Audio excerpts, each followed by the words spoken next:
Open and the Bomb Warrior, and I'm really looking forward to casting Nalgadan because he's a player that I have had some criticisms of over time, but he's also responsible for one of my favorite games of all of last season in GM, where he completely outplayed his opponent in a Priest mirror, where he basically had every single disadvantage in terms of resources, fatigue, everything going against him, and just straight up finessed his opponent into a victory. So I think Nalgadan is a player that's capable of some pretty catastrophic mistakes at times, but he's also a player that's capable of some absolute moments of genius. So we will wait and see which of those is going to rear its head in this series. That's right. He's also probably one of the more open books of Grandmasters, at least with how he presents himself on social media. When he feels he plays badly, he will talk about it. When he feels he's playing well, he'll talk about it. When he feels he gets unlucky, he'll talk about it. And I think that's really representative of what you were talking about, how he really hits the peaks and troughs, and certainly was in a bit of trouble in recent seasons, and is looking to cement himself now with this great score in Swiss. Batu Paksoy from Turkey, I believe, with the Demon Hunter opener. And already I'm interested on how he values Skull in this matchup, especially given that it's in the most awkward slot, second most awkward slot in the Mulligan. Sorry, I'm sure you'd said lots of wonderful things there, but I'm just immediately way too distracted by that light positioning behind Batu's head to actually focus on anything. Like, that is going to be a problem, my friend. But yeah, he is going to kick things off with the Demon Hunter versus the Warrior, which is a matchup that I feel was erroneously labeled as like a strong favorable for the Bomb Warrior for quite a long time. I don't necessarily think that that is the case or ever has been, because I think one of the big advantages that can come out in the matchup is just who can grab board early and be pushing damage. And I think the Demon Hunter is actually much more efficient in terms of actually doing that. That's right, the Warrior just doesn't play minions until around 3 mana. And, you know, about his Light Sottle, I think he's actually just staying in theme with the new Eclipse cards announced for Dark Moon there. That is one way of looking at it, yeah. Maybe it is just a thematic decision coming out from Batu. Already, though, you can see that he coined out the double wand makers because his curve kind of does fit with it. It sometimes feels bad to let go of the coin so easily when you have a Skull hand, but I think it's warranted because he has the mana feeder to follow up, and on the next turn, Chaos Strike if he doesn't pick up something better in the meantime.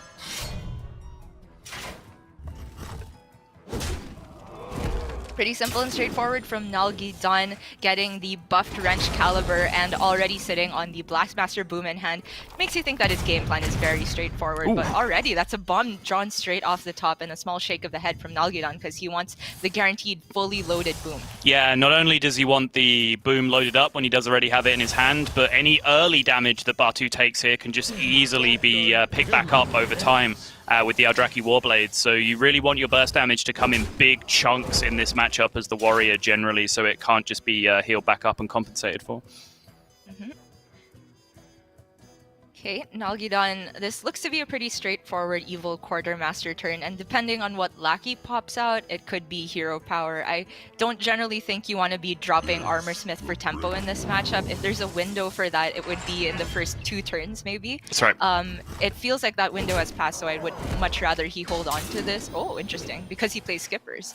But looks like he's hovering over just dropping it right now. Yeah, he does. There is a kind of point of consideration with the topic from the start of the matchup about who ends up being favored here. I do think the risky skipper version has a better time in the matchup, and actually this weird kind of hybrid version that Nalgadan is playing is actually probably the best positioned overall, because not only does he have the risky skipper Armorsmith package, which can not only heal you out of range of the burst lethals, but also clear up those early board states that I was talking about. But he also has those evil quartermasters in there as well for even additional armor gain thrown in on top of everything else. So I think he does actually have a pretty powerful build for the matchup, despite what I was saying early on.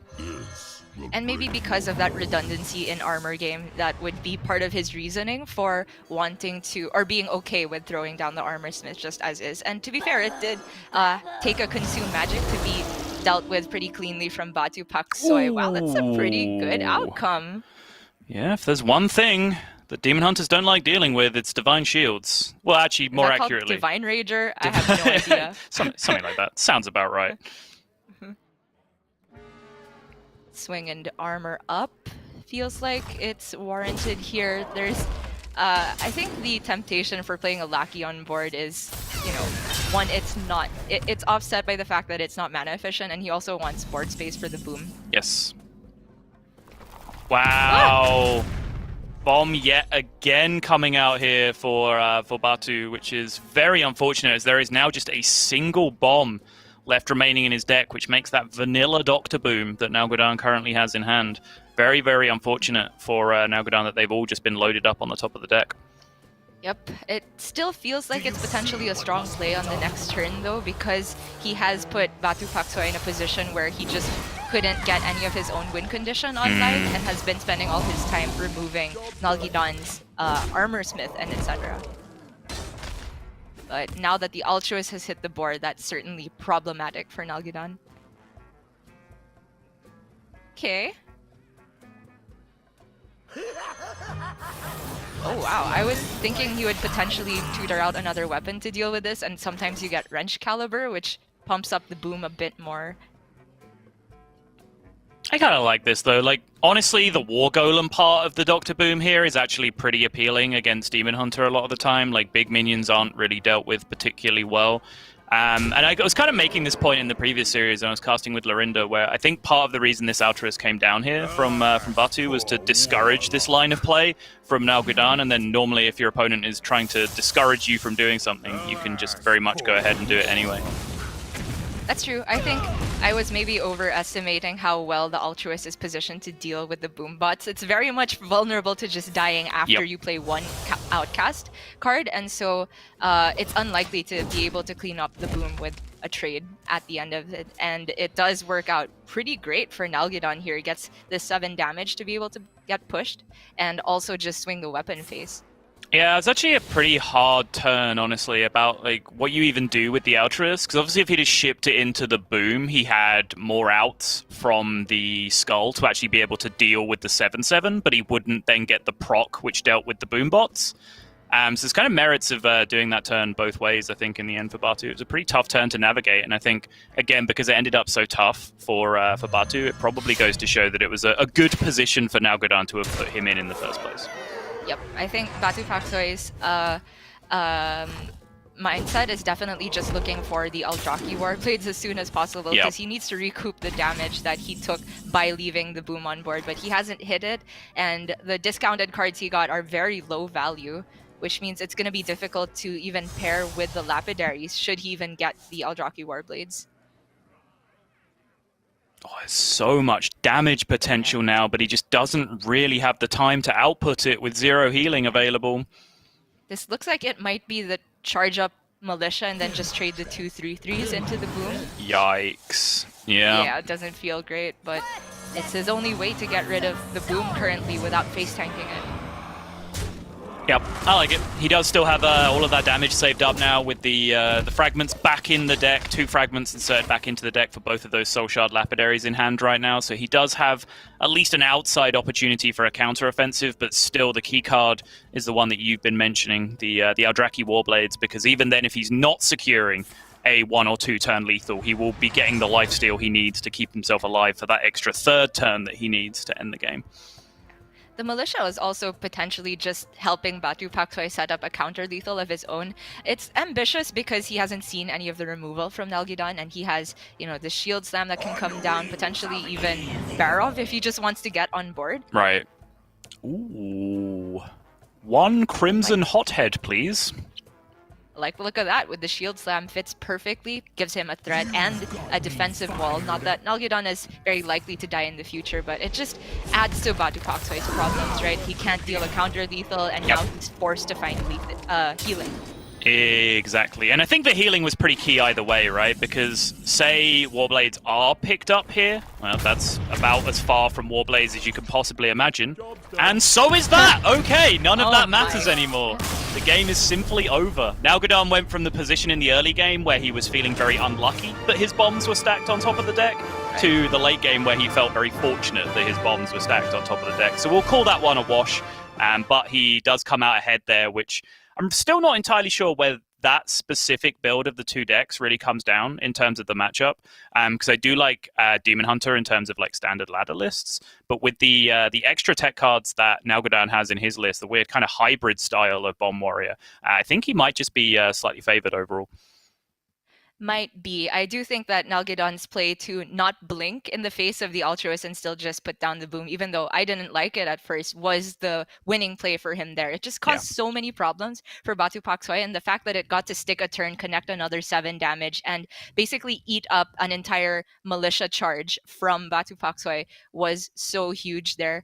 I think Nalgidon's willingness to also throw down a Blade Storm early, even though it looked like it was on a relatively low value board, saved him so much health in the long run. And we could have seen that if there was no shield block, there was potential for counter lethal on the other side from Batu Paksoy. So very well navigated from Nalgi, and now he will now be on the DH himself. Was that deliberate? That was a bar if it was. Very well played from Nalgi, and now he'll be. It was pretty. It was not deliberate. Yeah. Sorry. Yeah, it was good. But yeah, it's going to be the Soul Demon Hunter coming out now, which could be a problematic deck in the series. We've talked about the interaction it has with Paladin in particular, which still is present. But it looks like we're going to come down to a pretty classic GM matchup at this point, especially, I would say, in your APAC region with the Demon Hunter mirror. Yes, and I like the Skull Keep from Batu Paksoy, especially when it's on the far left. The more I play this mirror, the more I feel like the Skull and getting to play it first is so crucial, because a lot of the time, the back and forth in the early game is highly symmetrical. You play their Spirit Jailer, they play their minion. Everything gets caught up in a Shard Shatter Mystic in those early game minions. But when things start to get problematic is when people can play down Lapidaries, Glaive Bounds, and suddenly there's not the most convenient answer if you don't already have a weapon equip plus Blade Dance. And the Skull makes it so that you have these mana breakpoints that allow you to put down several threats at once that can't all be swept up by a single Shard Shatter Mystic. And it makes it much more difficult for your opponent to predict how much damage output you can have all at once. Mm-hmm. Yeah, and he has the Dream Curve to support that as well, which, you know, he doesn't exactly have the perfect 2-drop, although we certainly have seen it used very appropriately as a River Crocolisk, in certain positions. But having the 1-drop on 1 to support the Skull, I think he is in a very, very strong position here. But honestly, Nalgadon not looking at a bad hand himself, actually, the way this has come together. He has hit that Marrow Slicer, which is an incredibly clutch card in the matchup. And even if he does fall slightly behind on board in the early game, he does have access to that Shard Shatter that you were talking about, which can catch him up if he does end up facing a board of some small minions. Yeah, this matchup very much feels like a marathon, and the first checkpoint is the Shard Shatter Mystic. Once that's come online, you've entered the next phase of the game. Oftentimes, the second checkpoint is, do you have Aldraki plus Lapidary to heal my first wave of damage? And if you pass that point, it gets to the Skull Wars, before culminating in some often razor-thin margins on who gets to deal lethal first. And no hesitation in using the Shard Shatter here for Nalgadon. I think there are certain hands where that's a more difficult decision, because preserving fragments in your deck can be very important for Lapidary, for Sociologist. But his hand has another Soul Shear and a Marrow Slicer in it, so he's going to have absolutely no shortage of Soul Fragments at this point, even now with that Sociologist draw picked up. But actually, from this point now, with that pickup, Nalgadon's curve is looking very, very strong indeed, I would say.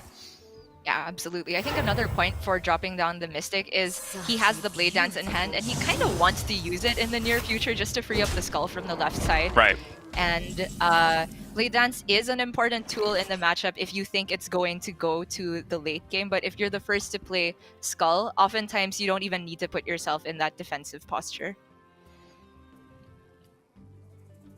Yeah, the only slight issue with Nalgadon's hand, and this is kind of the trickiest part of Demon Hunter to navigate, is that he has kind of conflicting paths with the 2 power cards right now. So Skull of Gul'dan and Sociologist are clearly both payoffs, but they want opposite numbers of soul fragments in the deck when you cast them, right? Which is fairly hard to engineer with this hand, especially since Marrow Slicer has to be played from the left to unlock the Skull positioning. So I think that's probably the trickiest part of Nalgadon curving through this hand right now, but outside of that, it's looking very, very strong. Yeah, I think he's lined up to go for Militia and then Skull, because the Blade Dance will come down at an awkward turn, it feels like, because next turn is just Marrow Slicer. For Batu Paksoy, this was a pretty difficult turn, actually, because he had to commit Twin Slices to get rid of the Lapidary one way or the other. The fact that he plays Blade Dance as well shows that he is valuing his health total so much without the Aldraki already in his hand. Yeah, so for Nalgadon, it looks like Marislice. So this turn, as you were saying, and now he's picked up Wand Maker, so he has some kind of Wand Maker Soulshear play on the following turn. Hopefully can pick up something to fill that mana out if he does not need to Blade Dance on the following turn, which will depend heavily on this Skull outcome. That's a huge hit. That is also a huge hit. Okay. Right, but I don't think Batu Paksoi has any fragments. That's a disaster with his cheapened cards. That is a good point, actually. You are right. Nalgidon gonna start off with the Wand Maker. This might be the lowest impact Blade Dance of all time, but I think it's worth it to unlock the Skull. Oh, now he has double jump though, so that's not even a necessity. No, wait, hang on. Batu's played a ton of Soul Fragments, right? Doesn't he have like 4 in his deck right now? Am I wrong? Does he? Am I stupid? Okay, I might be blind. I thought that had 0 on the Militia. Oh, okay. But maybe it was 8. 8? Yeah, maybe. I don't know. Maybe I mean, those are relatively the same shape of number. Okay. I know he played a Spirit Jailer on 1. I could just be going blind. I'm sorry. Are you feeling the Soul Shear here? And then just swing face? I think so, right? Like from my perspective, I just want to curve out into the Sociologist, which means allocating mana this turn to just getting fragments in the deck and hoping you don't draw them out. So I believe that is now 4 fragments in deck for Nalgidon as well, so he's going to have an incredibly powerful Militia next turn. I think he was only considering whether it was worth tossing the Blade Dance, because you can't actually use it unless there are minions on the other side, so he could have gone for that to try and unlock the Skull. Pathetic. Put some soul into it. And he does end up being the first to Militia, and as far as matchups go, in the Demon Hunter Mirror, a Militia board is surprisingly fragile because most of it is swept up just by a Shard Shatter Mystic, but Batu Paksoi has already seen 1 from Nalgidon, so it's asking for quite a lot to deal with all of this, and Nalgidon might just have to respond with his own Militia. Yeah, and even then, it doesn't really clear up that much because it's the same number of fragments as I was saying, so it's just 4 trades trading down, and it's still just a ton of damage coming back the other way, and with discounted Skull cards in hand, I think you can reasonably be expecting to be facing down lethal at that point from Nalgidon, but he does not really have any viable alternatives, so he just has to grin and bear it here.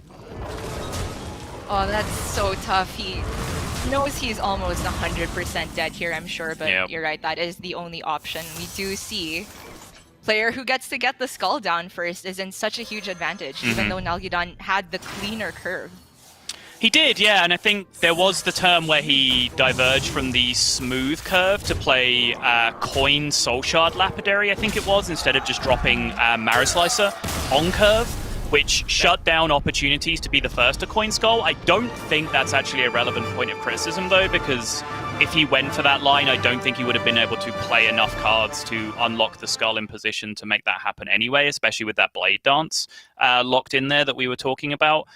So I'm kind of on board with the play of just getting down to 5/5 as early as possible. I think Coin Lapidary is something that we've seen quite commonly, just because it is the largest minion that you play in the deck on a lot of occasions, and just playing it out there for tempo is quite strong. But certainly there was the option as well to just play a more standard curve and give yourself that coin as an option for later on. But I think I'm on board with the way that Nalgidon played it. That's right. I think Lapidary timing is huge in the matchup, because if you can play it before your opponent even has their Marrow Slicer equipped, a lot of the time their best answer is to just spend their whole turn equipping that weapon and swinging. And even if they remove it, you're pretty happy because the Lapidary dealt its 5 damage on top of the 5 attack battle cry that you get. And I think the real difference maker was the fact that Batu Paksoi was so willing to use a Blade Dance on a single minion because he knew that his health was so valuable there, and it made all the difference for him to have the time to play Skull first at the end. But we do have Nalgidon moving on now to his Secret Rogue, and I'm not seeing anything out of the ordinary with his list.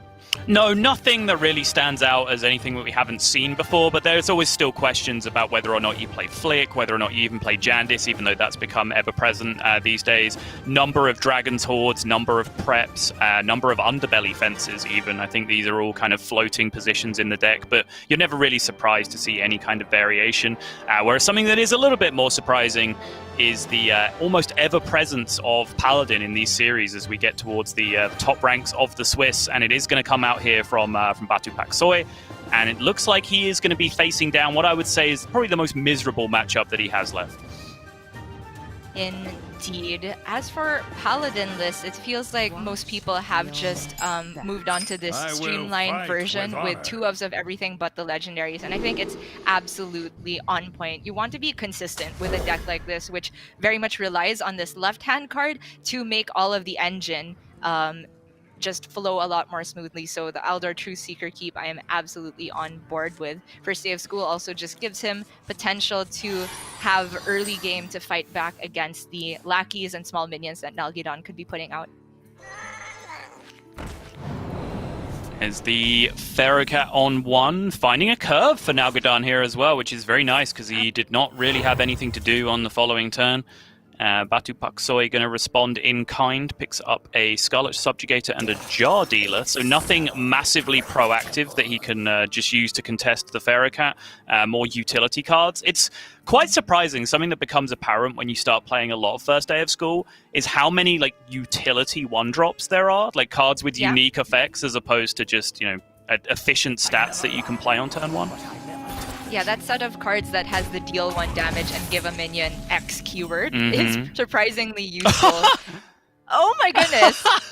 Just generate a card that's in your deck, why don't you? Insane. Is this the game? Are we going to see triple Penflinger action this game, Gia? Maybe, but the Hanar is already quite problematic for Batu Paksoi here. True. It looks like he will be devoting... Oh, wow, I didn't expect even the coin to come out here, but he is just going to go for a full clear, it looks like. Yeah, it's actually quite nice because of the effect of Scarlet Subjugator. He actually gets to double value trade into the Hanas. This is actually a really nice spot because it doesn't disrupt him too much, and it also allows him to just continue his curve naturally into Salet's Pride while taking board control against a 1-4 on turn 2, which is actually very, very hard to do. That's true. This, like you were saying, the utility cards are amazing in these early game spots. I was tunnel visioning on holding onto the coin because turboing out the Aldor Truth Seeker seems to be game plan A, but he does just have good things to do until he naturally gets to 5 mana, and being able to remove Hanar when it's at its scariest here in the early game is such a big deal, because I think Nalgidon was very much expecting that, just very few outcomes from the First Day of School that would remove it. Yeah, that's right. I think this curve is fine because the Salet's Pride will draw him like Loot Hoarder or Murga McGurgle or something that he can do on the following turn to fill the gap. And I think coining out Aldor Truth Seeker is only of principal importance when you already have the Libram of Wisdom in your hand, right? So you can start popping off with that as early as possible. Whereas actually right now, what's most important is cycling through his deck so that he can actually thin his deck out and find those Libram cards to be efficiently discounted by the Aldor. And for Nalgidon, it was tough to bite the bullet using the prep there to just activate his Miscreant, but he kind of had to. All of his hand was cards that require other small cards to really get going, so that investment to now give him the lackeys and to be able to work with the Edwin is worth it. Is there potential for maybe questing Titanic lackey, something like that? Actually really like that turn, yeah. Titanic on the Miscreant, I would presume you are talking about? It's close, right? You could actually put the Titanic on the questing and then trade down the Salhet with the Miscreant, but then the questing gets vulnerable to, I suppose, buff spells on the Broom. So I guess it is safer overall to just put the taunt on the Miscreant and create a wall to get rid of the questing instead of putting more health on the questing itself. Yeah, actually, now that I start thinking about it and after I listen to your explanation, it is closer than I would have first thought it was, but I do still think I favor it on the Miscreant just a little bit more. Agreed. I think Nalgidon went through that entire thought process here, but you can see because of the presence of Broom, he does want to make sure that there is another minion before the questing that needs to be dealt with. Yeah, and that was why my initial instinct was like, yeah, put the blocker in the way as opposed to taunting up the questing, because it was a Salet's Pride on board, right? So even though you are staring at a Broom on board, there's actually a decent chance that the second one gets drawn off the Salet's Pride. So I think protecting it from rush the most efficiently, which I think this is slightly more efficient protection against the Broom, that was principle in my mind at that point. Right. I think the difference, the only argument you could make for putting the taunt on the questing instead is protecting it from Penflinger clears, which is less likely to happen, I would say, Sure. instead of like Hand of a Doll on the broom or just more brooms coming out for that situation.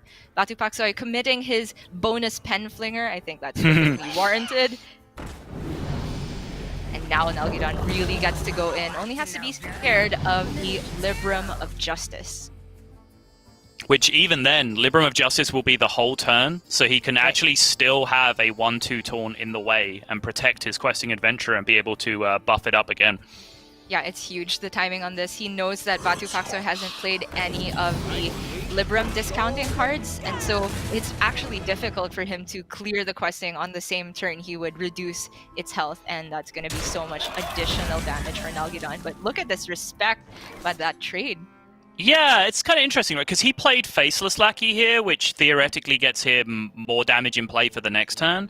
But because he didn't use Rush Lackey, he had to trade to play around the exact scenario we're talking about, right? Where it's Librum of Justice, and then if he leaves up a 1-1, there's actually 2 attacks that can end up killing the questing.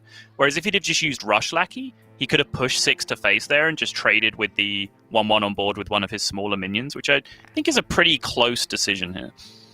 Yeah, I think I would have leaned towards the Rush Lackey, but this line from Nalgidon being very deliberate shows you that he is concerned with being able to answer a swing from Batu Paksoy, because without Secret Blackjack Stunner, it might be difficult to get rid of a minion from hand. Additional draw, always nice. Caught one indeed.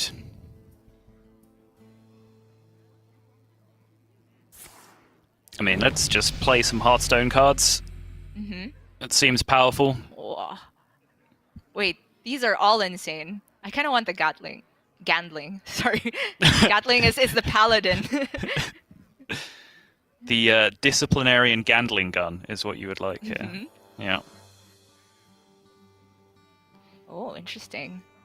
The Gandling looks strong this turn because it could just come down with the Goblin Lackey and give him even more board presence, but maybe Nalgidon is seeing that this board already requires a Librum of Justice to deal with, so he is just giving himself better options for following turns should the Justice come down this turn.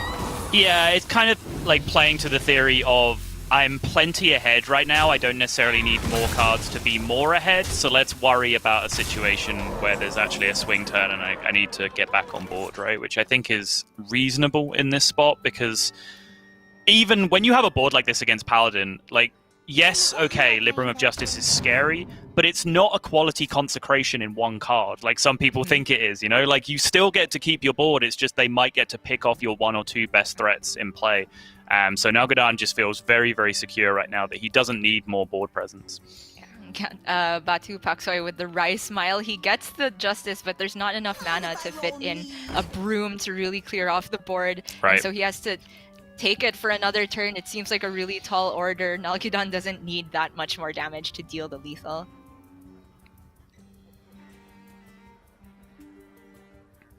Yep, he has to just commit the Loot Hoarders, right? Because next turn he'll have 7 mana, so he can only play Broom plus 1/2 cost minion max. Yep.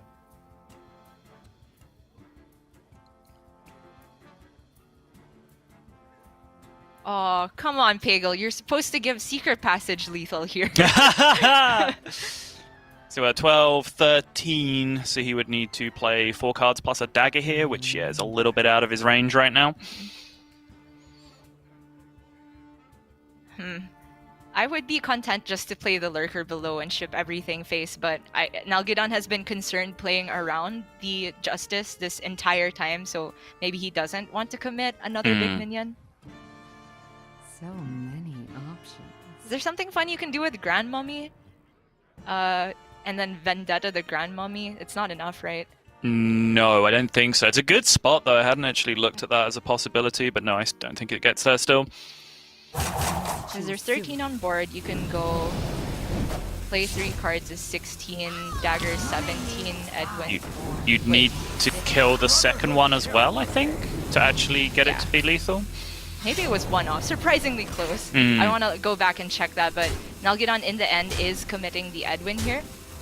And this is kind of saying that if you do have the Libram of Justice, you need many minions to actually get rid of everything on the other side. Wait, or it many was, right? Penflingers. It was. If he just did this and it was one-off and he didn't shoot his own Grandmummy, then it was, Oh, right? Yeah, okay. Huh. Wait. Well, we can go back and check, but I do think that math checks out because he had the mana to do everything. Yep. And the only order you have to be concerned about is playing the Vendetta before you play Edwin. Yep. Yeah, I think that's just lethal. It definitely feels like it's still lethal next turn.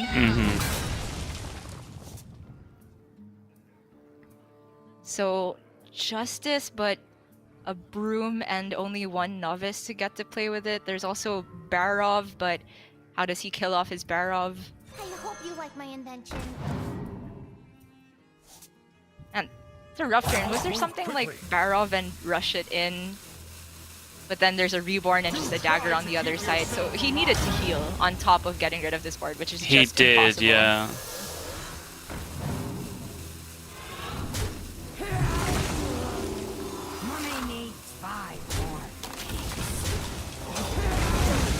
A valiant effort, and in the end, Nalgidon still gets the lethal. I wonder if he realized about the Vendetta Grand Mummy play at the end there. But I think his overarching game plan was very good, understanding that when he put down the questing, the fact that he had traded, even though it didn't look super intuitive, meant that if there was a Libram of Justice on the other side, it would still need additional cards to be able to get to the questing by virtue of his Taunted Miscreant staying up for so long.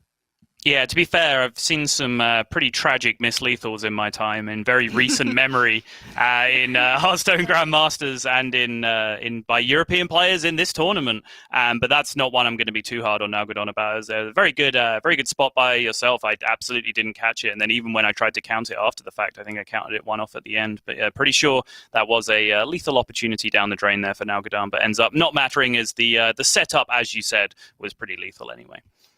Indeed, and that means Nalgidon only has to get a win with his Demon Hunter. However, I say only with a grain of salt because this is the matchup that Batu Paksoy is bringing the Paladin for in the first place, and I think we've repeatedly seen skilled Priest players also taking the matchup. So Nalgidon, in my opinion, has to win 2 unfavorables to get through. Yeah, so this Demon Hunter is going to be up against it first and foremost, and this is the entire reason why this Paladin really exists in the tournament. And I do think it's important, when I will defend your honor a little bit, where you said, I was wrong to be critical of Paladin for the last few weeks. Like, I don't think you were. I don't think I was either. Like, the metagame has changed, Like, Mage has got nerfed, so you're expecting less Mage, and Mage was pretty much a free win against Paladin if you were going to bring that to tournament. Right. So with the downswing in Mages and the upswing in Demon Hunter, as Demon Hunter starts to become more and more popular and climb the ranks more and more, I think this is just a better deck than it was 2 weeks ago, despite existing in this exact same form, because that's just the way that metagames and tournament strategy and so on actually work. So I don't think anyone was wrong to not be playing it 2 or 3 weeks ago, and I don't think anyone is wrong to be playing it now. I think this is just an example of an evolving metagame. That is true. I think in terms of how it lines up against decks in the current meta, it is much more warranted as a bring now. But I also think I was ragging on Paladin just for general power level. I didn't understand the win condition of the deck, but the more I've watched players just maximize the value of their pen flingers and get those high APM multiple Libram of Wisdom turns going, I feel like it takes a lot of practice to actually get the feel for this deck, because I don't think I've seen much like this in terms of Hearthstone archetypes before. Also, in your defense, once again, having tested some stuff for APAC Grandmasters with you, I know that whenever that's generally come up and Paladin has been in APAC Grandmasters, it was the pure Paladin, and that deck does suck. So you are right to criticize that version. There was a Possessi on the current version now, and I think he's influenced a lot of the other APAC players, at least some of the Japanese contingent. But agreed, the pure version does have very, very little comeback potential, which is shored up by the presence of Broom and Libram of Justice in this version, which makes me feel like it is much more flexible. Ooh, double skull already for Nalgidon. Aldor on 1 and no first day of school, thank you. Yep, okay, good. Still see people getting that wrong, and it frustrates me. Yeah, there's no reason to play it when you already have a guaranteed good play on one because of the High Abbess Allura that can just be an activation on the Spell Burst at will. And even more than that, just Penflingers, right? Like, Penflingers can actually end up showing you value off first day of school as well, which I think is a forgotten low-key impact of that as well. Oh, huge top deck for Batu Paksoy. He gets to win early board against Demon Hunter, which is a big deal indeed. Hits the first Libram of Wisdom, and all of these buff spells are cheapening that Devout Pupil, which is one of the back-breaking cards in the matchup that really makes Demon Hunter sweat. Yeah, and early, cheap Libram of Wisdom, even without the Hand of Adal that has been found and everything else, is often single-handedly enough to just get the job done, to be playing that Devout Pupil pretty early for 1, 2, 0 mana even, just being able to recycle that same card over and over again. So Batu is in particularly good shape here. He can just continue playing his curve, continue being aggressive here if he would like to, but honestly, the ability to dictate the pace however he would like is pretty much in his hands here. He could trade or go face, and I think still be in a very comfortable spot. I was tempted to push the 3 there, which honestly, Paladin should be the defensive class in this matchup, at least towards the mid-game when Demon Hunter is just putting out all of their lapidary damage. But I actually think that the big benefit there is you protect, quote-unquote, the cell hits, right, from dying straight up to the 2-2, but you kind of want the cell hits to die anyway, right? Yeah, I don't think it's a huge point of interest to be protecting it. Nalgadan actually going to go ahead and silence it off to deny some of the card draw here and just hero power it down. I think because the hero power can always target it anyway, like there's no real upside to protecting it, especially since Demon Hunter has the level of efficiency with the hero power that it does. Against some other classes, sure, make them hero power your minion, right? But like in this case, it doesn't really matter because Demon Hunter generally wants to do that. But I stand by my original statement. I stand by my original statement that he could trade or go face and be fine with it. And I stand by my original statement that you do not cast first day of school on turn 1 if you have the 1/3 in your hand already. And here is why. That's such a huge top deck. Even though Hand of Adal is probably not one of the better outcomes, it's still just so insane how much he gets for 4 mana, and the card draw in this cannot be underestimated. And the coin that Nalgadan used last turn to be able to fit in the Soul Shear is extremely expensive because he's sitting on a double skull hand. I was actually pretty surprised at the time that he was willing to commit it, but he really just wants to make sure that the board is locked down on the early turns, and that was a pretty reasonable window because as far as on-curve minions, turn 4 can be dry for Paladin. It's really just Allura that is super scary on that mana breakpoint. I wish this game was going to end up close enough that the Shield Bearer could actually end up being clutch for Batu Paksoy, but I don't think that's going to end up being the reality here. I think even with the mana burn this turn, he gets to spend 3 and still just be miles ahead in the state of the game. And also he's seen a Consume Magic on be used by Nalgadan, so he is also just feeling a little bit safer about the Libram of Wisdom sometime in the near future. Doesn't need to get used right now, but every proc he gets on that cheapens his Devout Pupil even more and just adds to the pool of this Lady Liadrin that's already waiting in hand with the Penflinger.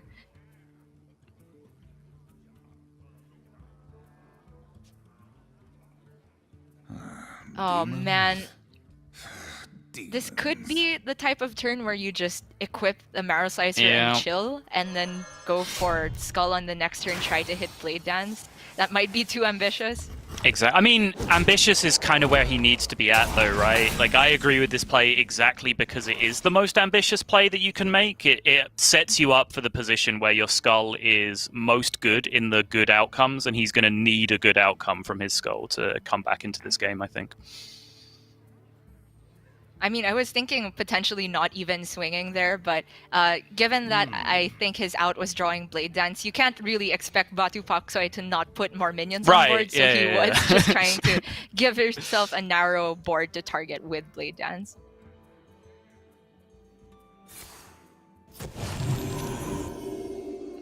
No Penflingers this turn. Interesting. So it looks like Batu is just going to spew minions here instead. Yeah, just making sure he has maximum power in play. 4th minion coming down to protect against the Blade Dance.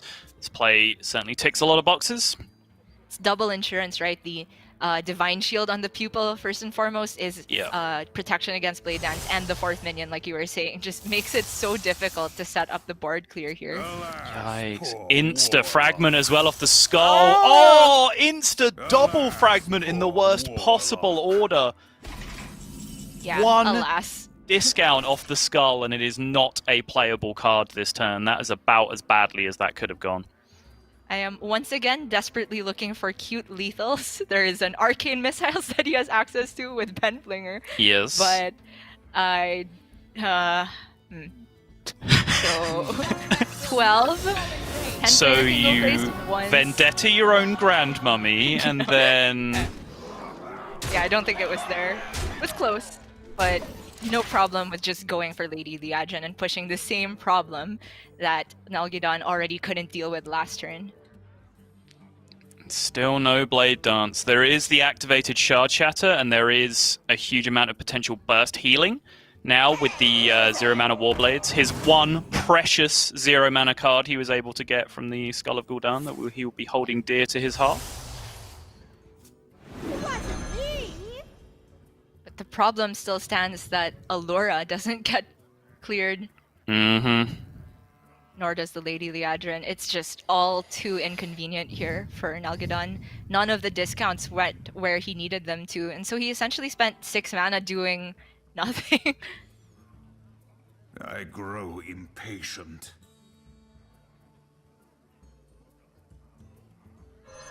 Can he stay alive? That's the only question right now. And apparently, yes, with another Twin Slice committed.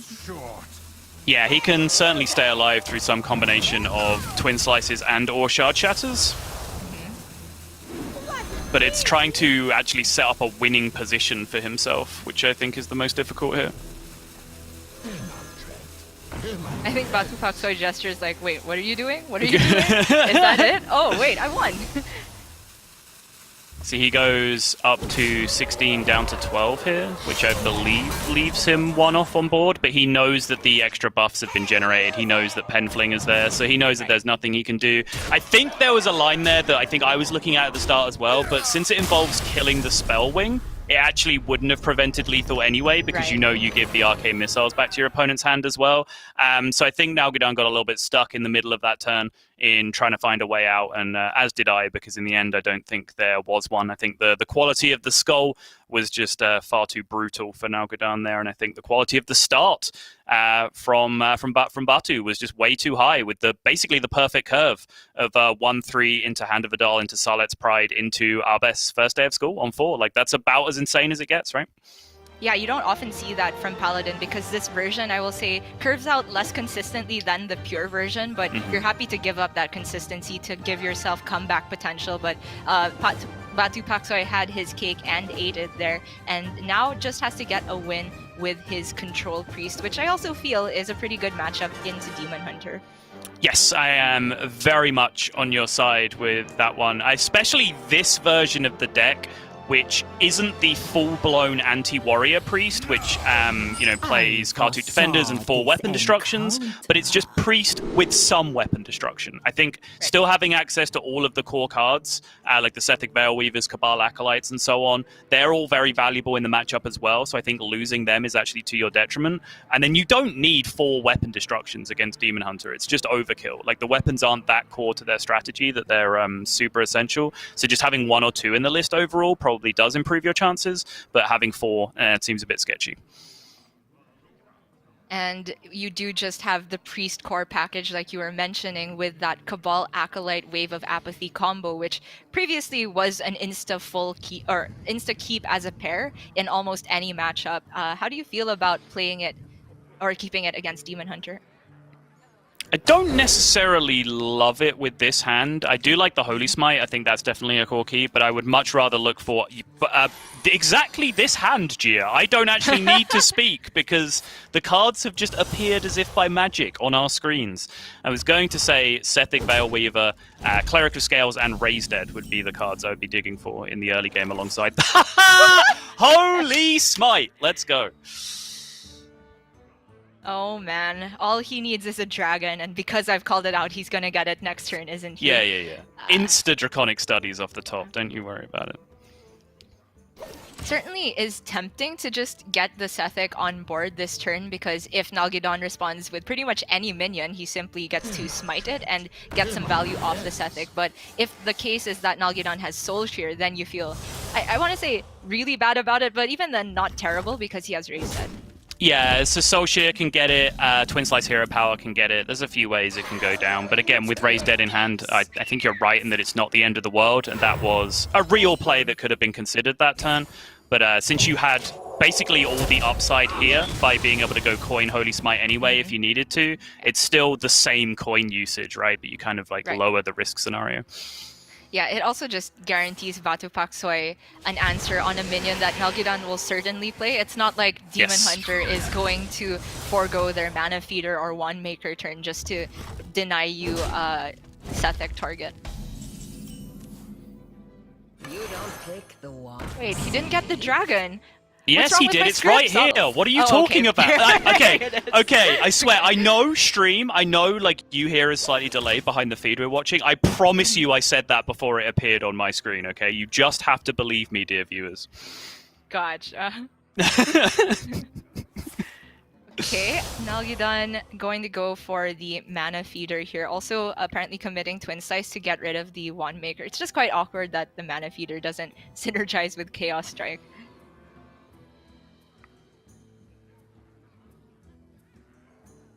So the obvious upside of getting rid of the minion immediately is -1 Apotheosis target.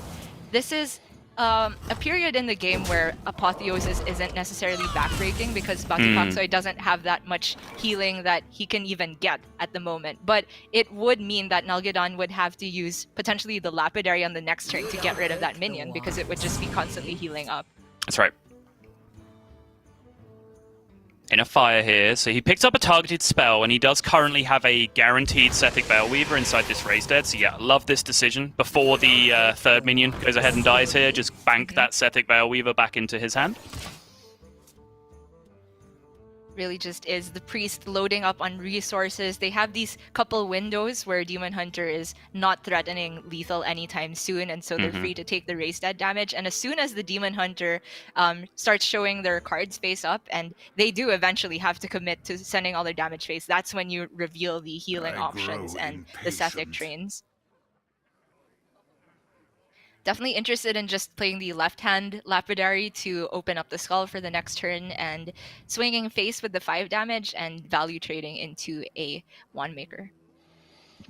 Yeah, that certainly is the play that immediately calls out to me. I do think from the Demon Hunter perspective, it is important to keep the board clear whenever that can be reasonably achieved, but keyword there is reasonably, and I think the cost of just not playing a 5/5 and dealing 5 damage this turn is just way too much to ask for in terms of keeping the board clear.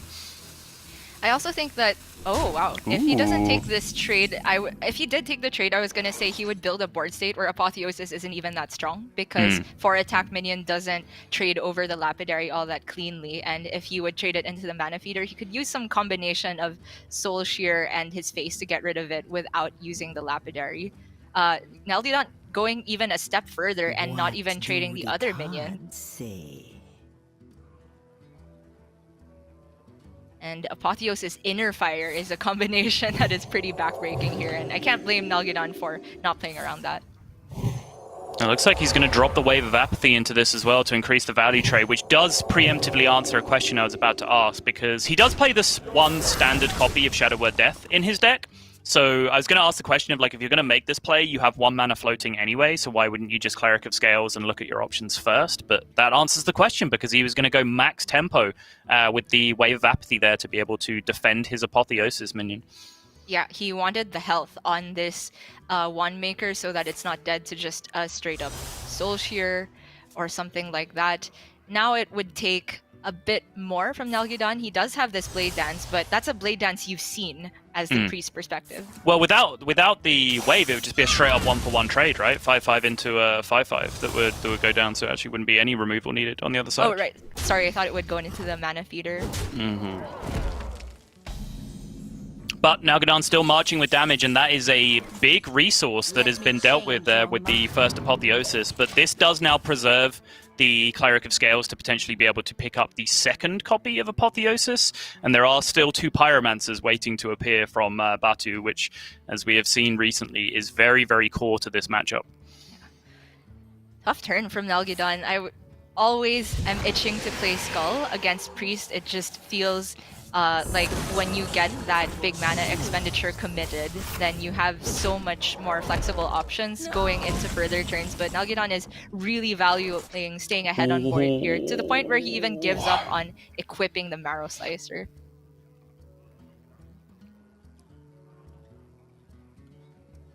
Well, now things are scary. If this Cleric of Scales offers Shadow Earth Death and Apotheosis, we have to have a serious conversation, Gia. Well, it offered neither, so we still have to have a very serious conversation. Right. The Wave of Apathy is most damage prevention right now, and he gets to develop the Mage Scribe, so I definitely like that pick. See what the Mage Scribe has to offer.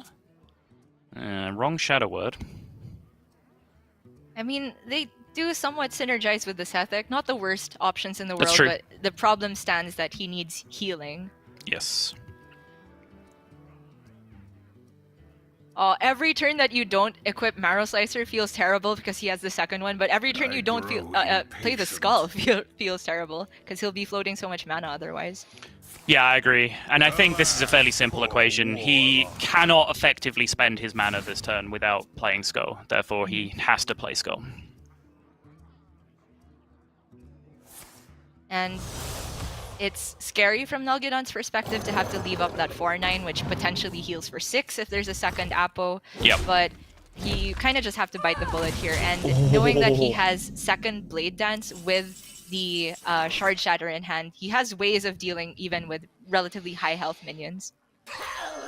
Alright, looks like Sethek train time. This Power Feast is going to be very, very clutch to be able to make this trade happen. There's the right Shadow Word, okay. That's huge. Now he doesn't even need to put damage on the Mage Scribe, which means it is out of range currently of Marrow Slice plus Blade Dance plus Shard Shatter. Okay, how brave are you feeling, Gia? Because there's a line that pushes 0 damage to face, but heals your face for 2. And there's a line that pushes 6 to face, cycles 1 more spell off the Sethek, but does not heal your face for 2.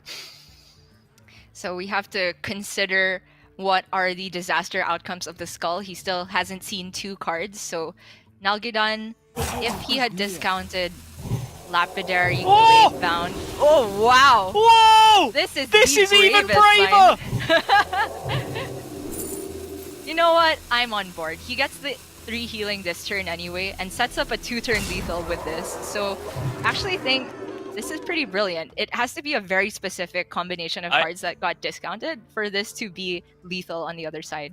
Yeah, I'm actually kind of mad that I didn't spot this, because this is strictly better than what I described as the Brave line, because you heal for 3 and leave up a 2/3, and you push 5 extra damage than what I was describing. It's actually just better in every way than what I was talking about. That is huge. Nalgidon, I'm not sure how many fragments are in the Militia, but it has to be pretty good here to get rid of this much damage. Mm-hmm. I mean, the Mana Feeder can go in, the 11/11, and then he can go Shard Shatter Militia. That's 4 count. It'll go down to 3 after Shard Shatter, so it is still a clear. And he ends up with 1/3/3 after it.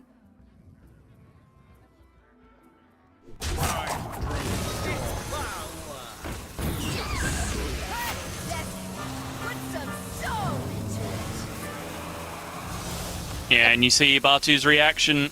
He is not happy. That was his big push this game, and it's been a big push that he's been kind of forced into because he doesn't really have the clean defensive setup based on that Apotheosis usage very, very early on. This now, though, presents some very, very appealing options.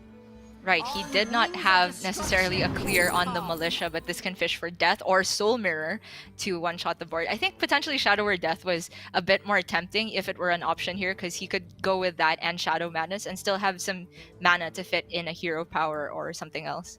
I think Apotheosis might have been more tempting here as well if it had come up on the second copy, because he could use like Shadow Madness to eliminate the 3-attack minions, just heal up, and even just leave the 5/5 up at that point. He's almost certainly not going to die on that one turn, and then Pyro Apotheosis is game winning on the follow-up potentially.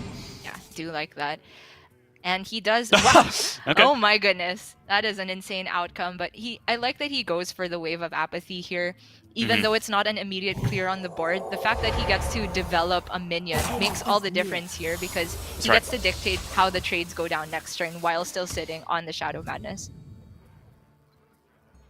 Oh, somebody else is not. He's not sitting on anything. He is in a stand-up position now. Subtle. He's getting serious. Yo, yeah. He is fully invested into this one now. Either that, or he's just received instructions to block that light that's behind him with his upper body by any means necessary. But I'm pretty sure it's the former, and he is just fully invested in the ending of the series. Such an awkward hand for Nalgidon. I mean, he honestly didn't have any easy turn or time to play the Marrow Slicers, but this is the consequence, right? 4 weapons stuck in the hand. Yep. Blade Dance is definitely a welcome sight so that he doesn't have to sink any damage into the Cobalt Spellkin. Start fitting in the Flingers too, because there's not much of anything better to use his mana on. Oh, he's holding all together. He just holds.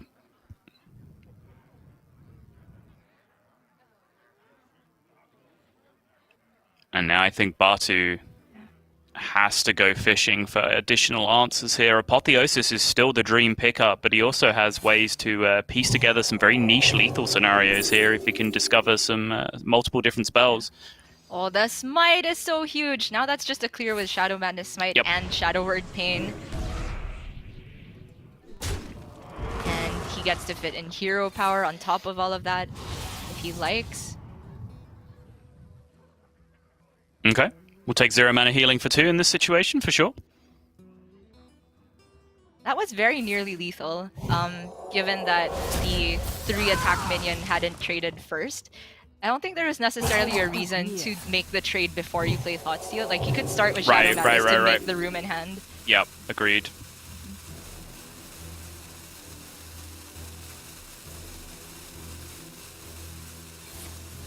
Back to Thoughtsteal again, yeah. I do think this has just entered the territory of being a bit sloppy here from Batu Paksoi towards the end, but you can see what a bundle of energy he is, right? Just based on his camera, so it's no great surprise. He's probably not too familiar with being in these positions with top 8 Masters Tour looming just a couple of series away.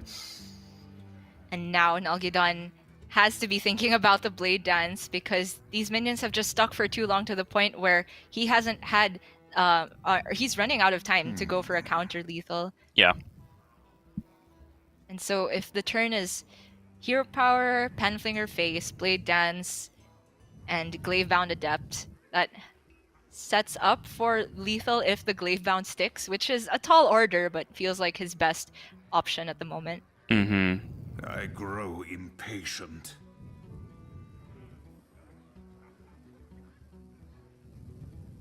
Could be thinking about getting Aldraki online for healing here, but because he can't buff it beyond Hero Power, I don't think it's worth it.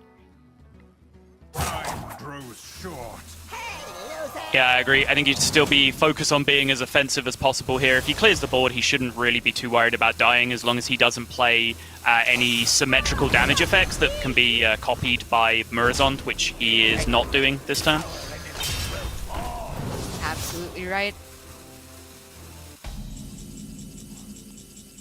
Yeah, continuing to just not play cards that are valuable to Murazond here as well.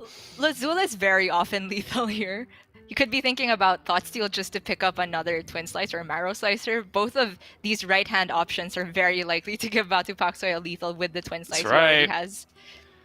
What do the cards say? He's got to try it, right? I mean, there's a good chance, even if he doesn't have the read on like Marrow Slicer being in hand, there's 3 weapons that he hasn't seen yet this game, and even if he gets the not lethal one, he could end up with the burst of healing. But there's the sigh of relief from Batu Park Soy as Marrow Slicer plus Twin Slice is going to win the Priest versus Demon Hunter matchup, but not in the way that you might have expected going in. But it means that Nalgadan once again looks like he's coming very, very close to a Masters Tour top 8, but at this point, probably not quite getting there. And that is the question that Nalgadan does keep asking, is how is it even possible to keep getting this close? But instead, look at this man, absolute bundle of energy that he is, now probably one single series of Hearthstone away from a Masters Tour top 8.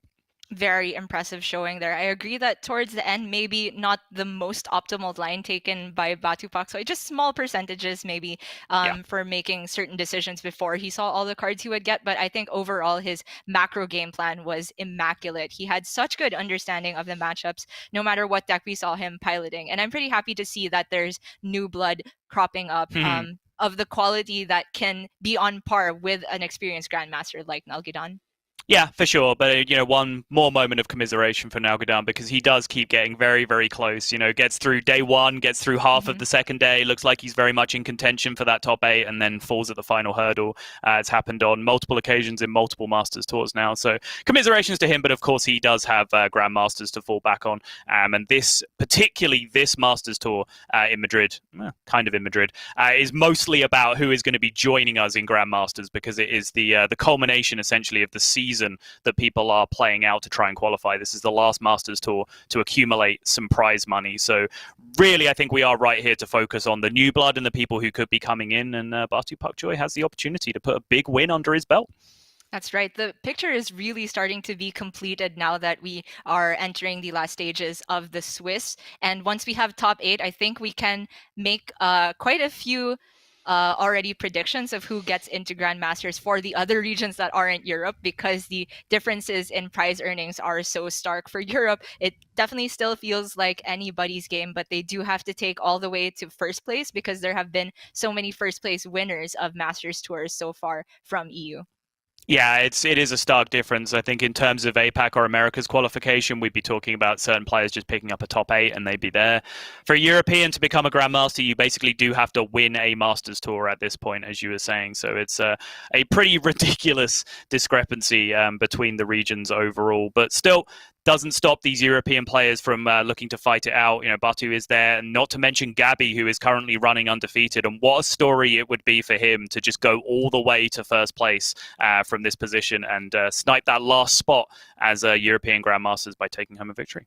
That's right. Thank you for setting up the stage so nicely. We are just going to go to a quick break, and when we come back, a few more matches from round 8, so don't go anywhere.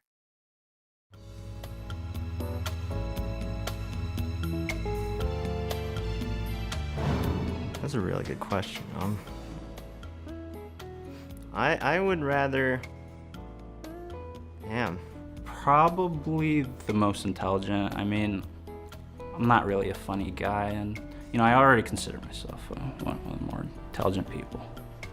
I would rather be the funniest person in the room than the most intelligent person in the room, but usually I'm not either. That's a trick question, because most of the time it's the same person. Because I'm alone in the room. If I had to choose between being the funniest or most intelligent person in the room, absolutely the funniest. Intelligent people don't even have that much fun, and they're depressed half the time. Being funny sounds way more fun. Fortunately, I don't have to choose between being the most intelligent and the funniest person in the room. Next question. That was fast as well. I'm quick on my feet, whatever. Keep that in.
Hello, everyone, and welcome back to Masters Tour Madrid Online. I'm Raven. Join me is Lorinda. We're going to take you through some more matches from this round. We do have Gabby versus JU coming up, I believe. I'm not sure exactly which game we're going into, but it's been an exciting day today, Lorinda. I've enjoyed seeing the performance or potential lack thereof today of Paladin.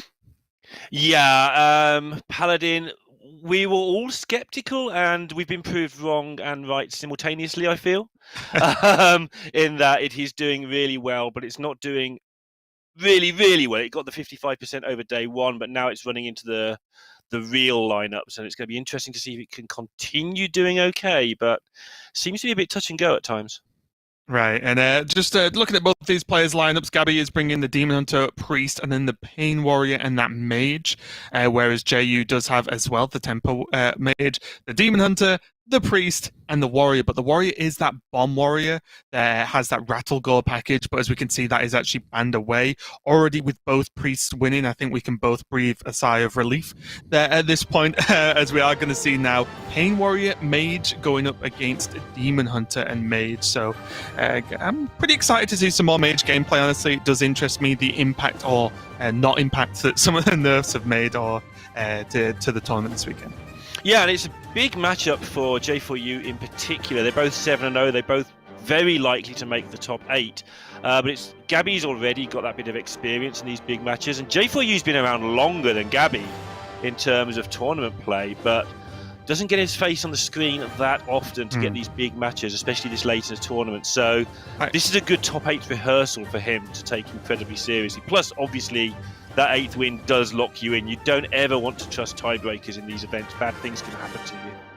Yeah, I do want to say as well, I think most of us, even involved in this event, full stop, have been around longer than Gabby, which has been approximately, 3 years or something in total. But anyway, just a smooth age joke in there. But anyway, kicking it off here, going into game number 3. Gabby is going to be on that Pain Warrior, and JU is going to be on this Mage. And we already see an interesting keep there. Sky Raider, normally a card you're digging for with that not Wrench Caliber, with the Anchor in the later on in the game. He's actually keeping just to have something to try and fight back versus the early Mage minions. Is this something you're a fan of? Yeah, I haven't played this version recently, but I played the old version many times. And yeah, just having stuff on the board against most decks these days, Mage is just a nice thing to do. Like, Mage's minions are surprisingly irritating. You're facing a 1-3 and a 2-3, you're not dealing with them. There's something you've got to deal with later, and it just can get annoying. So yeah, big fan of just trying to get some tempo going and get that damage in. Early Corsair cash here for Gabby, and it's something I guess we should highlight, actually. The other Pain Warriors I've been casting so far this weekend have had the Reaper's Scythe. Gabby doesn't run those. He's actually running Livewire Lance, which is one heck of a throwback, Lorinda. We've not seen those actually used in decks for a long time now.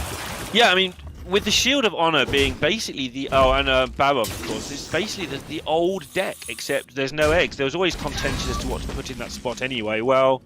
the Shield kind of just went, yeah, put me in. I'm obvious. And there you go. That's a deck. And Gabby has been playing this to great effect. He tweeted out this morning he's back at rank 1 legend just for a change.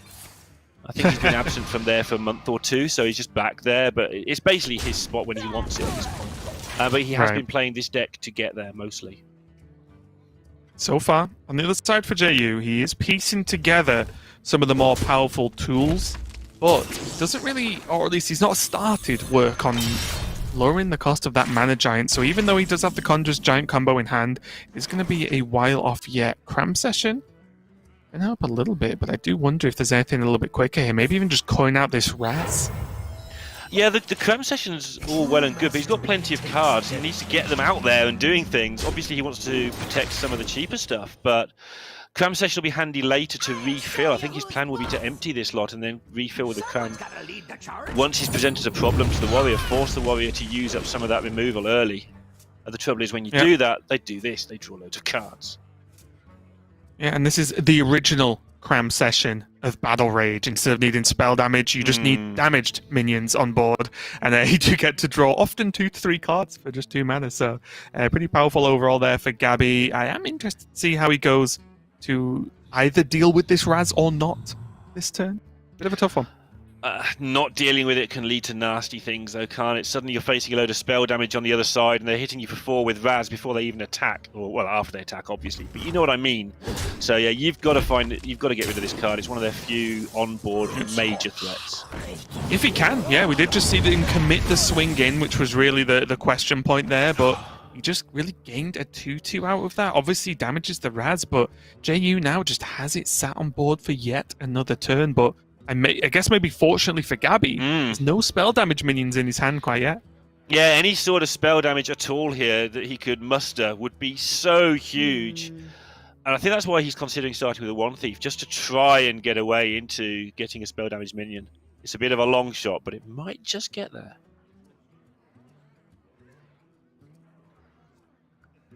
I don't see why he wouldn't. The more I look at this turn, actually, he might as well go with this for many reasons. Yeah, call me crazy, but a part of me was looking at whether he ever conjures the Raz this turn. It is a 5-drop, and it is currently a 3/2. It does just die to the weapon 100% of the time next turn. I did just wonder whether he'd bank the damage and take a big board again, because looking at that turn from Gabby, you have to assume he's going to struggle to clear the board, especially if you put another 2 5-drops on there. No, that's a good point, actually. The damage done by the Raz there compared to what he could have found. Yeah, I think I'm with you, which terrifies me. But it was still a nice turn. And don't get me wrong, Raz has done a lot of work this game for JU, so it's still a good turn regardless. I did just wonder whether he could make use of that Conjurers, but they managed to hold it back there, and instead it's going to start using these missiles and maybe some of this card draw at last to get dealing with this board, because very suddenly he's actually behind now. Yeah, this warrior deck can just win out of the blue as well. That's why it wants to get little things on the board early. That every point of damage, or every 2 or 3 points of damage anyway, really reduces how hard it is to set up any kind of combo. And you can see that all Gabby needs is a rush minion, and he wins the game. I haven't done the maths, but you can see from all the buffs available, plus the mercenaries, that maybe he needs a turn or 2 to get there for mana. But he's got this game wrapped up if he's not dead in the next 2 turns. Well, that's it, and I think one of 2 things can happen for Gabby here. He either gets hold of this board with Blood Bowl, Brute, or some way to gain the board with these aggressive minions, or he draws an Armor Smith, and just all this damage he's taken starts to just start coming back with armor, because he has double Risky Skipper, has Armor Smith, has the Blood Swan Mercenary as well, and there we go, Lorinda. We see the nerf in live direct effect with the 9-cost Prime not being playable on turn 7. About time they nerfed Warrior Raven. About time. Yeah. Winning with those Primes.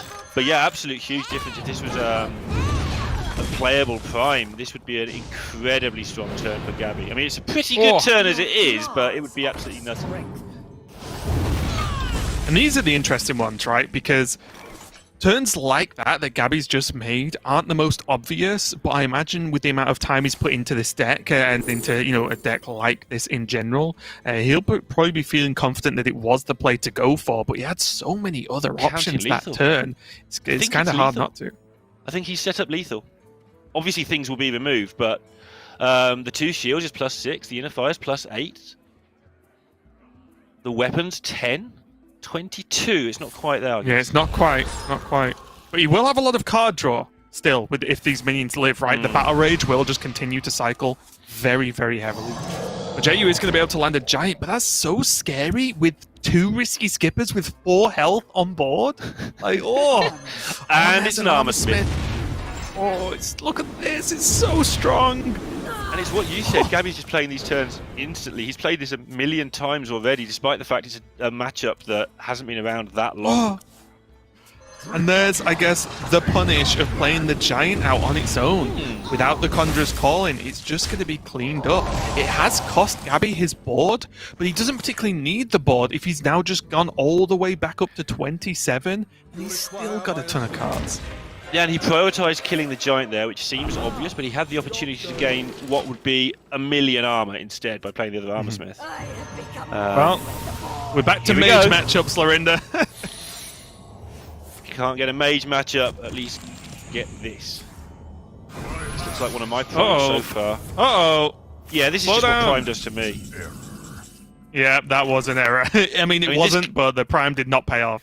Yeah, this card needs to cost like 2 or something. It's rubbish. It's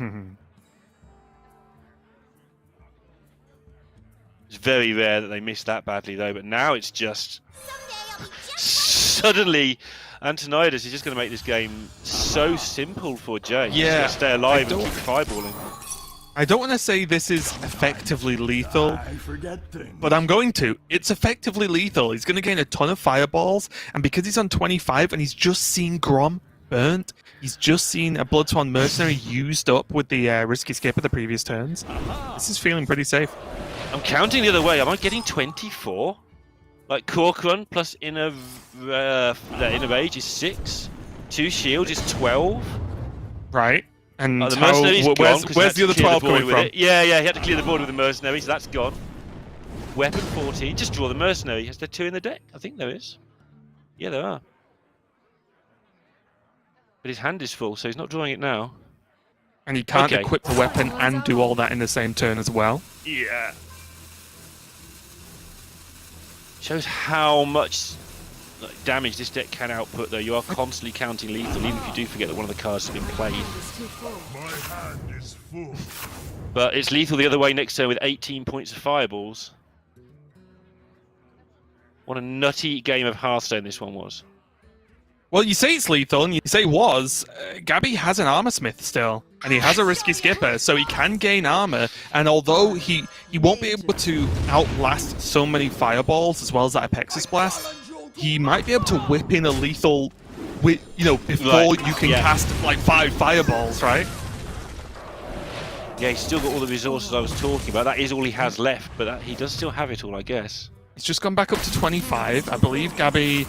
Yeah, he is playing double Bloodsworn. I think he's only played the one so far. He has a second Cork Run as well. So he can also, for example, depending on what it looks like next turn, play a Cork Run out just to bop him in the face for 4, and then do the next Cork Run combo later. Only 6 cards left. It is still very doable for Gabby. Yeah, he did burn the Grom, but I don't think that matters much. He's got the live wire as well, so he can get damage that way. So like next turn, you can see live wire Cork Run go if this board is cleaned up, and then the turns after, the second he draws the next Cork Run with Bloodsworn Mercenary, he can pop off a lot. Probably win the game. It's tight. Actually pretty nutty. I actually think Gabby's winning. I would love to know exactly what the 6 cards were left to make my decision on who's winning this. So one's Bloodsworn, one's Cork Run number 2. Do we need to know anything else? I guess not. One's another Bomb Wrangler, I believe. Yeah, that makes sense. Just going through this deck list. It's a card to follow because some cards were burned, but Barov maybe? I think Barov was burned. I think there was Bomb Wrangler, Barov, and Grom were burned. Blood Bowl Brute is one of the others. Gonna be able to hit face. See, it's not Ice Barrier, and probably have a pretty good day with that, honestly. I guess. Yep. Counterspell can be a problem too because of the the Inner Fire Shield of Honor, but I think this is looking good for Gabby now. Jay's got so much damage, but can he actually deliver it all? I don't know if he can. I think he's alright. He's got 28 health. He tests Mirror Entity with this. He can now play a Blood Bowl Brute or play a Cork Run to just go face. Yep, I'm buying it. Like, this is looking fantastic for Gabby. All off the back of these Armor Smiths, just keeping him safe. JU had the fireballs and still had some of them, but they require time. You need to just... And he's not been given the time to just fireball face every few turns. He's in trouble. He is. Sorcerer's Apprentice obviously welcome, but it doesn't seem like anything like enough. Does the Fireball clear up most of the minions? It does. Start on the Armor Smith, get lucky. go the right way. Save 2 armor. This is really tough, because the longer he takes trying to remove this board, which he has to do, there's an Armor Smith there, at minimum he has to kill the Armor Smith, but the longer this takes, the more he's not fireballing his opponent's face. And then, Gabby just combos him and he dies. 17 is not safe. So he is trying Look to at that. get some Wait. spell damage down at least. Yeah, he messed up as well. He played the spell damage after the rolling fireball, so he just missed some damage. Not that relevant though, he knew that was dying. That's how those mistakes happen. You realise you can't kill it, so your brain turns off. But again, Gabby putting forward another threatening board. The Blood Bowl Brew, even this 1-5. It might just be that Gabby ends up just chucking Shield of Honor on the minions that are already on the board for the extra damage, right? You might not need any fancy Bloodsworn Mercenary combo. His hand next turn just looks like lethal. Yeah, and that's something that I've fallen for a lot actually in the Shield games, is you just win sometimes. Don't worry about all that nonsense. It's definitely one of the decks where whenever you have these cards and minions exist, you need to count lethal. Yeah. And okay, minions Nova would be a big exist. deal.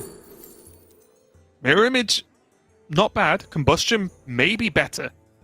For Mirror Image, you can just dump for 0 mana and then maybe do some evocation trickeries.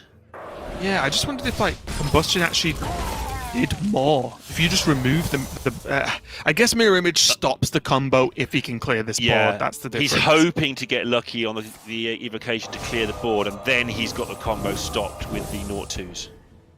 Oh, did he? Okay. I mean, that doesn't really change much. Right, check if you've got spell damage to play first. No? Okay, now rolling Fireball. Perfect. Yeah.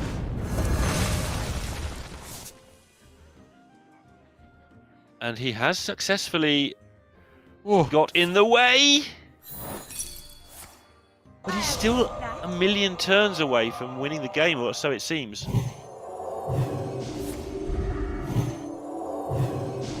How much spell damage would he need for these fireballs to be lethal?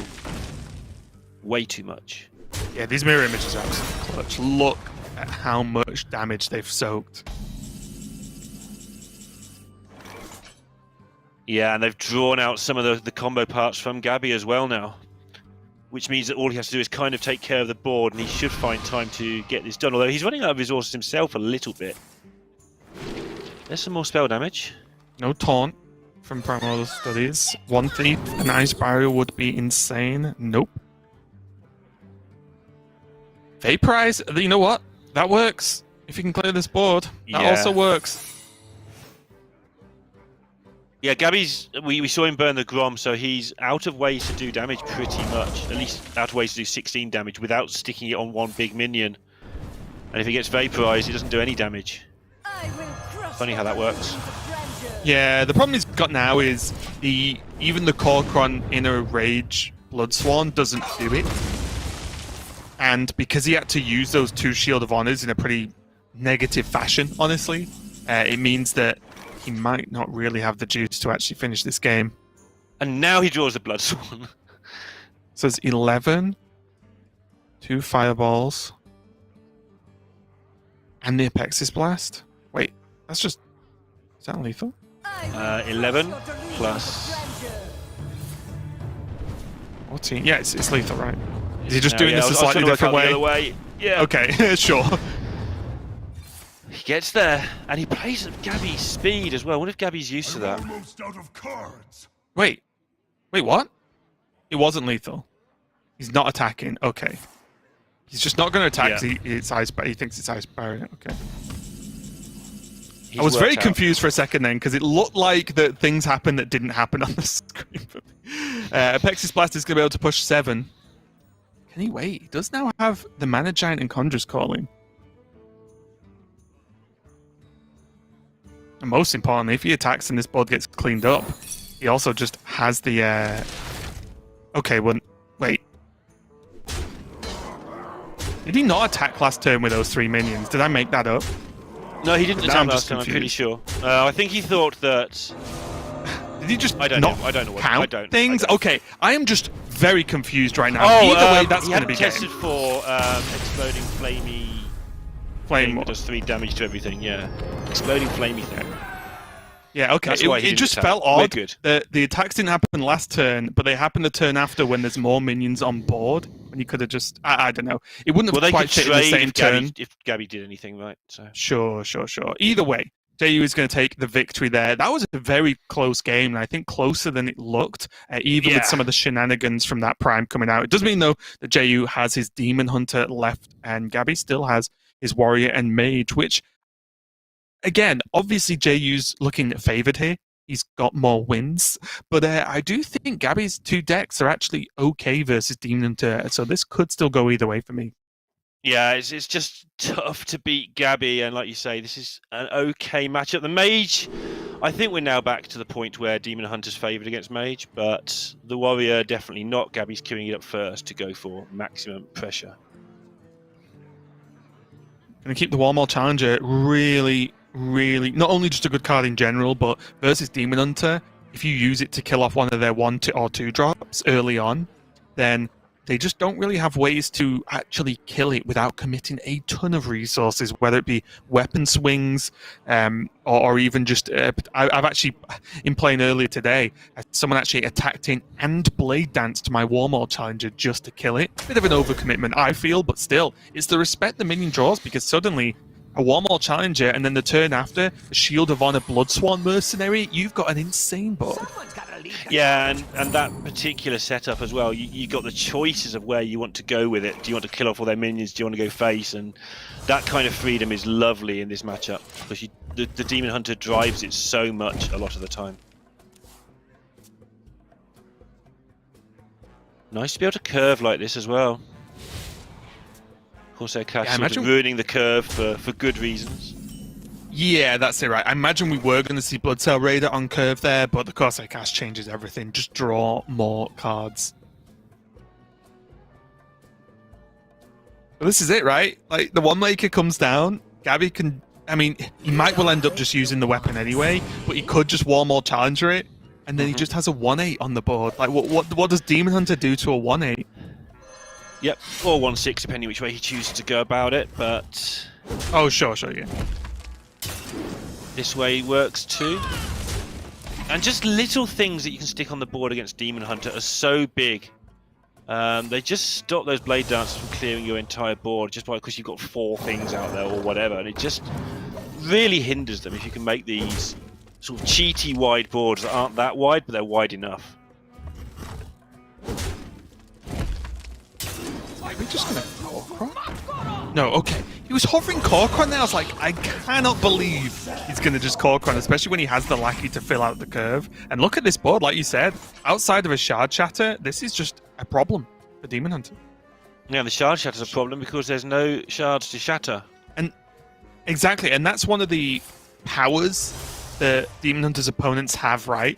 You either know they have fragments or they don't. There's no... Oh, what if they have them? The only way is if they obviously have an activator in hand and the Shard Shatter at the same time. But this early in the game, it's unlikely. Look at the health on that Warmaul Challenger. It's so sick. Yeah, it's interesting. It's a fairly busted card, but it has become just a little bit slow, incredibly. But it is no surprise to me that this deck has made a resurgence. It's just so powerful all around. And even now, like, look at the respect. Look, I told you, look at the respect. It's insane. Also, look at this potential next turn for Gabby. I don't know if he's going to, but he could go 2/2 and 1/2 into the 1/3 and then draw 4 cards with his Battle Rage. Yeah, he'll do that. I'm pretty confident that's a thing that he'll do if he gets the chance to. Look at this it, is just terrifying. I knew it. The respect. You did. You called it. Oh, it's so... Oh, and there's the Shield of Honor as well. I still quite like the double trade. See what you get from the draws. Yeah. And then review. I think that's going to be a good plan. Yeah, and I honestly think, realistically, it's probably going to just be the Bloodsail come down. And then you can save Shield of Honor for later. Oh, he's just going to play Blood Bowl Brute instead. Just took another massive minion on board. Okay, let's play aggro instead. That's fine. Well, this defense is board. Like, it's like, okay, you want to Shard Shatter this board now. Now you've got the fragment. Good luck to you. Go ahead. I don't mind if you waste your turn playing Shard Shatter here. I'm going to kill you if you do that. For JU, I think he still has to Shard Shatter anyway. It's one of those turns where it's like, it's unfun, but it's the setup now. So he can go Soul Shard Lapidary and then coin Blade Dance next turn. Hear my commands. If there's Taking what, 11? 15 with the Corcoran? Uh-huh. It's getting close. Double in a rage is lethal? No, okay. I challenge you to Makara! Gabby showing some caution to the potential health gain here. Oh, did you get Titanic? Okay, that's huge. Just a 110 for Demon Hunter to try and chew through. Okay, he's got Kane. It's the that's fact all the his mana. blade dance can hit a 1-1. Oh. Such a beautiful shield. This is big. The outcome of this blade dance is huge. Oh, okay, he gets away with it. That is huge for JU. It is. Okay. Gabby has shown so much respect to this board the entire game. There was a chance to go face for a lot of damage last turn. But he has so much damage anyway, right? Like, look at the damage he has. He made the additional Corcoran to go face. Now he still has a Corcoran in hand. He has a Grom in hand.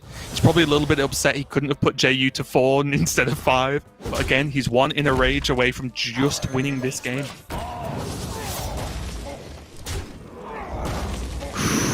And that's going to be the game. He can't clear up the Bloodsworn Mercenary. Gabby is going to take game number 4. We're going to a game 5, Lorinda. That was intense. Yeah, that was... I think game 3 was intense. This game was just a clinic, right? Gabby showed you, and you called it, how to use a 110 against Demon Hunter to make sure they don't hurt you. And he played it really well. Obviously, got a little bit of help with the Titanic, but he also... I think there was a turn where he could have just gone face, put his opponent to 4 with Corcoran in hand, and unless there was the exact combination of nonsense, he would have won anyway. But Gabby being Gabby, this is where he gets his extra percents from. Just didn't do that, just clears up the board and wins a turn or 2 later because it's more certain. That's it, right? And also there's just the second an Aldraki plus Twin Slice. There we go. I just randomly forgot the name of a very common card. It's good, isn't it? Yeah, it's great. If that came down and he went all in and then the heal comes out, he probably loses, honestly. So that's a really good play there from Gabby. But we are moving swiftly on to the last game of this series. Both players going into this match 7-0. Only one is going to leave with an 8-0 score in Swiss. Absolutely insane. But it's going to be that matchup, Lorinda. The Demon Hunter versus Mage, which pre-nerf, a lot of players were saying it was very close to 50-50, which honestly I agree with. Post-nerf, I guess you just have to say Mage is now worse factually, so then Demon Hunter must be ever so slightly favoured then. Yeah, I feel like Demon Hunter gets a bad rep in the conversations about this matchup. I mean, you know that I'm a little bit more negative on Mage than most, but I have played a lot of the deck now to try and combat those feelings. But I think Demon Hunter is a noticeable favourite, not a big favourite, but I think you can split the sides. I think Demon Hunter is the favourite. We can argue about how much another time. Or we can do it now if you want, because we're on stream. It's a good time. No, I'm always torn, and I've been torn on this matchup for a long time, which is why I'm kind of happy to do the boring thing and sit on the fence and say I do think it's just still very close. It's just, you may as well call it 50-50 for me because of how close it is. Because whichever way you can say Demon Hunter has good tools, Mage is just a percentage of the time just win the game. Because they have that kind of insane power condensed into just 1 to 2 turns. And I am comfortable in saying that this is a skillful matchup as well. There's a lot on both sides that they can do to try and influence it. Ooh. Is this going to be Coin Jandis? I'll be working out whether he wants to trade. Or is he thinking about whether he plays Raz instead? Yeah, because if he's going to play Raz, then he's giving away his hand quite strongly. Yeah, if he plays Raz, he goes face, obviously. True mastery takes I think I do like the Raz. Yeah, I mean... Mainly just because the weapon's already up, and hero power with the weapon doesn't actually kill Raz. Like, you can either trade into it with your face and not do 6 to the mage, or you can waste a Blade Dance. Not waste, but you've got Jandis in hand, so if Blade Dance is used on this, then the 3 minions for Jandis will stick, in theory. But we can see there's the other Blade Dance, that's just unlucky, that's how hard it is. But Gabby's made the Blade Dance get played, and now he gets 3 minions on the board, having forced the Blade Dance out of the hand. This is very tidy ordering, I think. Yeah, and it's one of those strange things, isn't it, where would the blade dance have been used if he hadn't had the second one in hand? And it creates that weird circular sort of almost like a time traveling paradox style thing of would he have used, this is to make him use a blade dance if he has one, but would he have used one if he didn't have a spare on that board? Probably not. So then you've just got to make your calls there. But either way, Gabby went coin strong to 5 drop into strong 5 drop. So regardless of the outcome of whether the blade dances break this or not, it was just a strong couple of back-to-back turns from Gabby. And if this blade dance is used, Gabby might start sticking Sorcerer's Apprentices on the board. True. The option will be available to him too. Especially because if blade dance is used here, I think you can just guarantee there's no shard shatter in hand, right? Because it would be such a clean board clear if it was. Exactly. The Penflinger's being put to good use. I like this, right? He's going to be able to... Wait, which way around is he going to do this? Okay. He isn't going to bounce the Penflinger back. Interesting. I thought he was going to just use a second slice there. It's a bit of overkill, but he gets the Penflinger back, and he still heals for more. So I actually quite like this. I think that people get a little bit obsessed with protecting the Penflinger and end up starting to waste mana when they should actually be doing other things. His next couple of turns are kind of mapped out. Yeah, but they're mapped out by some incredibly cheap cards soon, Lorinda, which is what I'm thinking about. Sure. I'm not against it, but then I'm sort of slightly anti-Penflinger anyway. But look, he's made Gabby have to waste 2 mana. You can't let that get bounced, so... That's fair. I'm okay with it. I'm okay with it. Nice early militia here for JU. Pretty reasonable as well, I think, on curve. With a start that revolved around him trying to clear the board, because he did it with blade dances and not shard shatters, the militia is a reasonable size with 4 of those souls on board. Yeah, I hate to be that person, Raven, but this is the game where the plan is get to turn 10 and launch the box, or get to turn 7 and have your sorcerers on board and launch the box. Turn 8. Oh, because Ray of Frost. This is a lot of Huge stuff. Pickup. Double Ray now. Oh. So many rays, but so little benefit from them at the moment. I don't know, the benefit of not dying seems pretty good right now, Lorinda, because as you said, and I think quite rightly, he's just trying to stall so he can get to this box. And that's why he didn't use them all, right? He can take 7 this turn, then he can freeze out another bunch next turn, and take less again, and then try and get to that box turn. Yeah. It's always sad when that's your plan, but I do think that's all he has here. Yep. I mean, maybe he can pick up a Cyclone and get a really crazy turn. That's always a possibility. Or Evocation even would be fine, right? He has the mana for it, and arguably he has the hand space, because a lot of his spells are 1 cost. He can get rid of them all with Apprentice before he presses the Evocation button. This is the hidden nerf, right? The fact that Evocation's 2, he's had no chance to generate 1.